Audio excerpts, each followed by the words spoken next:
আসসালামু আলাইকুম। চলে এলাম রান্নাঘরে রান্না করার জন্য। মেয়েদের কাজ কি? শুধু সারাদিন রান্না করা, ঘর গোছানো, এগুলোই তো আমাদের কাজ। তো কাজের জন্য চলে আসলাম রান্নাঘরে। এখন একটু মাংস রান্না করব। মাংসের জন্য মশলা কষিয়ে নিচ্ছি।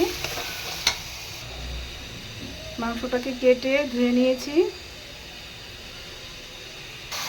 দিয়ে দিলাম মাংস। এটাকে ভালোভাবে কষিয়ে নিয়ে পানি দিব একটু।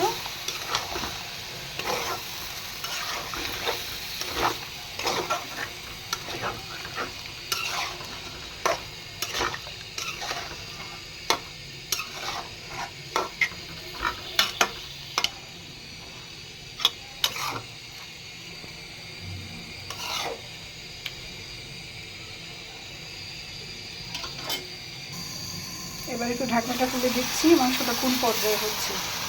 কষানোটা তো এখনো হয়নি।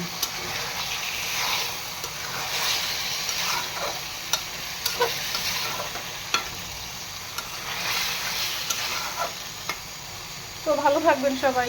আল্লাহ হাফেজ।